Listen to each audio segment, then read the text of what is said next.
सामान से लदे थैलों के साथ ज्योति हांफने लगी थी, लेकिन रिक्शा था कि मिलने का नाम ही नहीं ले रहा था।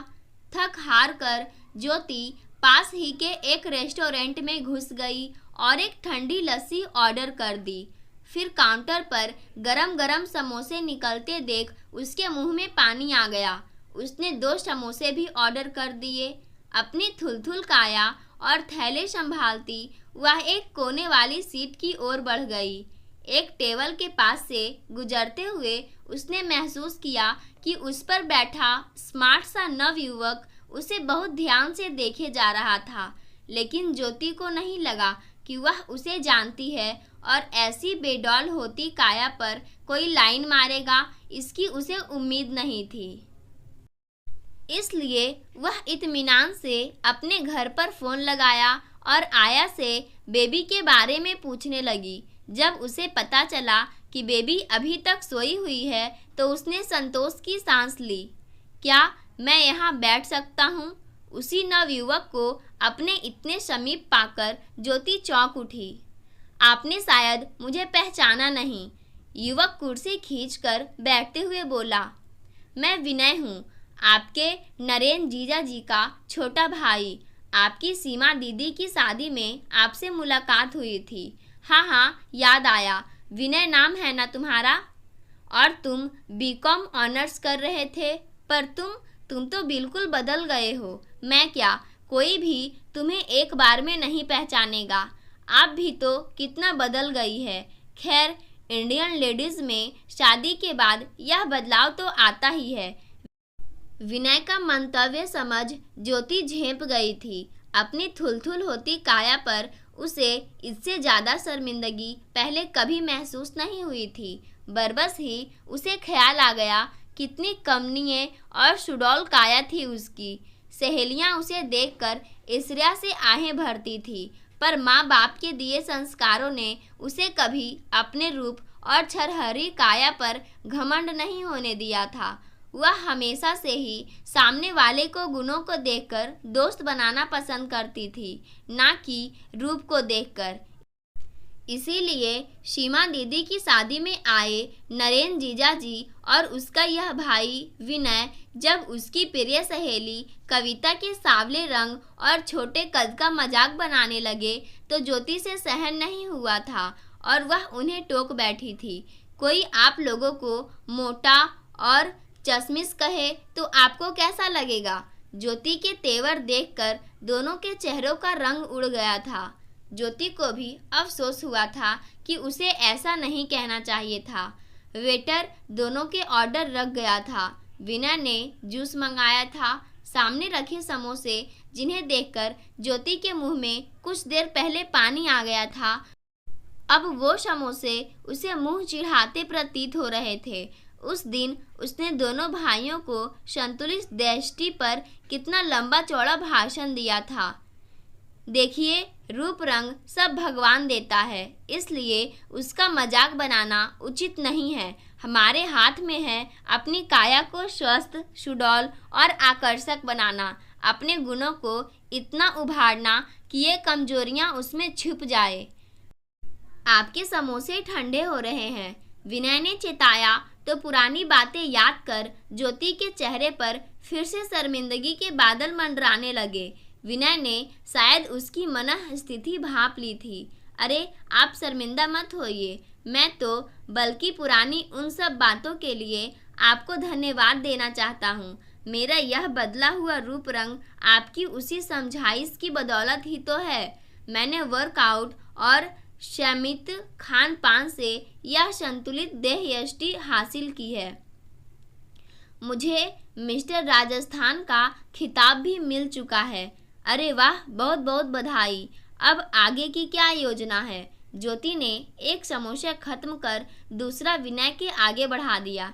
नहीं, यह सब अभी बंद कर रखा है मैंने। मैं दरअसल यहाँ महानगरी में मॉडलिंग के क्षेत्र में अपना भाग्य आजमाने आया हूँ। अरे वाह, बहुत अच्छे। ईश्वर करे तुम्हें खूब कामयाबी हासिल हो। नरेन जीजू कैसे हैं? वे तो अभी वैसे ही हैं। आपकी समझाइश उन्होंने उसी वक्त एक कान से सुनकर दूसरे कान से निकाल दी थी। खैर, आपकी हौसला अफजाई के लिए बहुत बहुत शुक्रिया। वैसे मेरे मम्मी पापा तो नहीं चाहते थे कि मैं इन सब मॉडलिंग आदि के पचेड़ों में पड़ूं। हमारा अपना खानदानी व्यवसाय है, वे चाहते हैं मैं उसे संभाल लूं, पर मैं सोचता हूँ इधर भी भाग्य आजमा लूं। पाँव नहीं जमा पाया तो वह सब तो करना ही है। हाँ, वह भी ठीक है। फिर ज्योति का मोबाइल बजने लगा था। ओह, बेबी उठ गई है, मुझे निकलना होगा। ज्योति उठकर सामान आदि समेटने लगी थी। काश अब तो रिक्शा मिल जाए। मेरे पास गाड़ी है, मैं छोड़ देता हूँ। विनय ने आगे बढ़कर उसका सामान उठा लिया तो ज्योति मना नहीं कर पाई और मुस्कुराती हुई उसके साथ चल पड़ी। घर पहुंचकर ज्योति ने विनय को धन्यवाद दिया और कॉफ़ी के लिए आग्रह किया। आज तो नहीं, पर एक दिन आऊँगा ज़रूर। अब तो घर भी देख लिया है, कॉफ़ी उधार रहेगी। कहकर विनय लौट गया था, पर ज्योति के दिल के सोए तार छेड़ गया था। अब दिन में फ्री होने पर वह अक्सर पुराने एल्बम लेकर बैठ जाती, अपनी पुरानी तस्वीरें देखकर आहें भरती रहती। इससे भी मन नहीं भरता तो संदूक खोलकर पुराने ड्रेसेस टटोलने लगती, जिनमें शमा कर कभी उसकी कमनीय काया खिल उठती थी। उसे याद आया, सहेलियां कहती थी, इस ड्रेस को पहनने से तेरी नहीं, इस ड्रेस की शोभा बढ़ गई है। कपड़े सहेज कर रखते ज्योति के चेहरे पर यह सब याद कर मायूसी पसर जाती थी, जिससे फिर वह चाह कर भी उभर नहीं पाती थी। आखिर एक दिन उसने निश्चय कर लिया कि वह अपनी पुरानी दृष्टि पाकर ही रहेगी। ज्योति की दिनचर्या में आया बदलाव गौर करने लायक था। सवेरे बेबी के उठने से पहले वह 2 घंटे जॉगिंग कराती, उसके बाद डाइटिशियन द्वारा बताया गया उबला या भाप में पकाया हुआ खाना खाती। शाम को फिर हल्का वर्कआउट। 4 दिन बीतते बीतते ज्योति का जोश ठंडा पड़ने लगा था। पूरे दिन बदन दर्द और कमजोरी के एहसास ने उसके चेहरे को निस्तेज कर डाला था। पति गौरव से यह सब नहीं देखा गया। ज्योति, तुम जैसी हो ठीक हो, मुझे तुम ऐसे भी पसंद हो। यह डाइटिंग वर्कआउट तुम्हारे बस की बात नहीं है। वजन तो कम होगा नहीं, व्यर्थ ही और बीमारियों को न्योता दो बैठोगी। लेकिन पति की समझाइश ने आग में घी का काम किया। ज्योति ने निश्चय कर लिया कि वह सबको गलत सिद्ध करके दिखाएगी।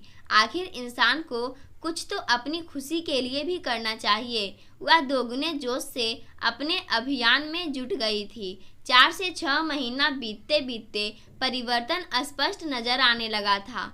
ज्योति दर्पण में खुद को निहारती और खुद पर ही मोहित हो उठती। लोगों की आंखों में अपने प्रति प्रशंसा के भाव उसे लुभाते। मन ही मन वह विनय को धन्यवाद देती, जिसने उसे खुद से प्यार करना सिखाया। यदि अब विनय उसे देखे तो उसकी क्या प्रतिक्रिया होगी, ज्योति सोचती और मन ही मन उसकी प्रतिक्रिया की कल्पना पर फूली नहीं समाती। उसकी इच्छा उस दिन सचमुच जीवंत हो उठी, जब एक दिन विनय ने आकर उसके दरवाजे की घंटी बजा दी। दरवाजा खोलते ही विनय को देखकर उसके मुंह से खुशी की चीख निकल गई थी। विनय ठिठक कर 2 कदम पीछे हट गया था और आंखें फाड़ फाड़ कर ज्योति को देख रहा था। उसकी विस्मय से चौड़ी होती आंखें देखकर ज्योति का हंस हंस कर ताली पीटने को मन कर रहा था।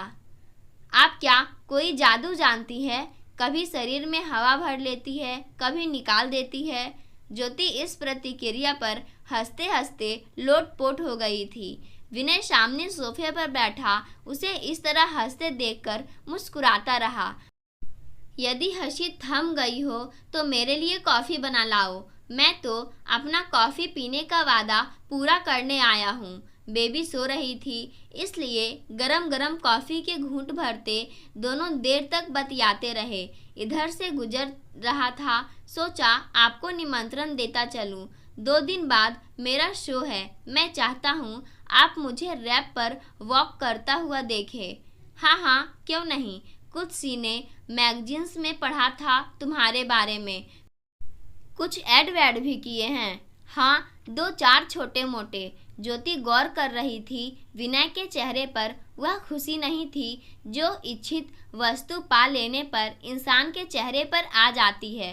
तुम्हारे माँ पिताजी कैसे हैं? घर जाना हुआ या नहीं? वे खुश है कि नहीं तुम्हारे इस काम से? हाँ, सभी मेरे कामयाबी से बहुत खुश है, या शायद यह सोचकर खुश है कि मैं खुश हूँ। 2 बार घर भी हो आया हूँ। सभी के लिए तोहफे लेकर गया था। माँ कहती है मेरी वजह से उनकी आस पड़ोस नाते रिश्तेदारों में इज्जत बढ़ गई है। यह तो तुम्हारे लिए बहुत गर्व की बात है। हाँ, पर मेरा छोटा भाई और कुछ चचेरे ममेरे भाई बहन हैं जो इस क्षेत्र में आना चाहते हैं। बोलते हुए उसके चेहरे पर चिंता की रेखाएं उभर आई थी, जिन्हें ज्योति स्पष्टता देख सकती थी। तो तुम क्या चाहते हो? मैं उनकी आंखों में वही उत्सुकता, वही सपने देखता हूँ जो कभी मेरे आंखों में थी। पर यह सब देखकर मुझे खुशी नहीं होती, बल्कि एक अनजाना सा भय घेरने लगता है। भय? कैसा भय? ज्योति हैरत में थी। इस माया नगरी की चकाचौंध आकर्षित तो करती है, पर पास आने पर पता चलता है सब मृग मरीचिका है। ग्लैमर की यह नगरी अंदर से खोखली और अस्थिर है। यदि मैं अपने भाई बहनों को यह सब बताऊंगा तो शायद वे मेरी बातों पर यकीन नहीं करेंगे, समझेंगे मैं उनकी मदद नहीं करना चाहता। मेरे माता पिता ने शायद अपने अनुभव के आधार पर मुझे पहले ही चेता दिया था, तब मैंने उनकी सलाह अनसुनी कर दी थी। पर हकीकत यह है कि आज मैं उनके पास लौटना चाहता हूँ, अपने पुश्तैनी व्यवसाय से जुड़ना चाहता हूँ।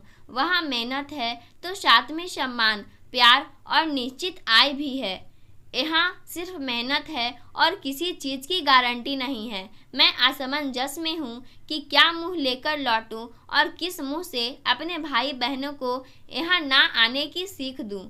तुम कुछ ज़्यादा ही उद्विग्न हो रहे हो, जबकि समस्या इतनी गंभीर नहीं है। मेरा कहा मानो तो जो कुछ तुमने सीखा, देखा और भोगा है, वही सब कुछ अपने परिचितों को बता दो।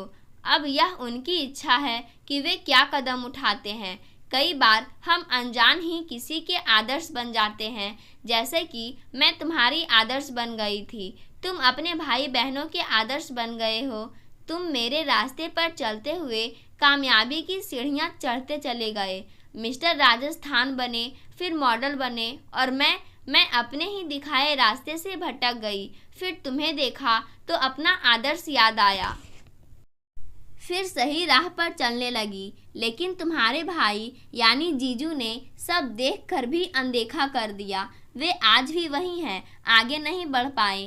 कहने का सार यह है कि आप किसी के आगे बढ़ने ना बढ़ने का हेतु यानी कि एक सहायक कारण हो सकते हैं, पर एकमात्र जिम्मेदार कारक नहीं। अपनी हर प्रगति अवनति के लिए इंसान स्वयं जिम्मेदार होता है, कोई दूसरा नहीं। मुझे डर है जिस तरह मैंने अपने माता पिता की नहीं सुनी, इसी तरह वे भी मेरी बात नहीं सुनेंगे। कोई बात नहीं। देखो विनय, दुनिया में भिन्न भिन्न तरह के लोग होते हैं। कुछ दूसरों को लड़खड़ाते देखकर खुद संभल कर चलने लग जाते हैं, तो कुछ रास्ता ही बदल लेते हैं।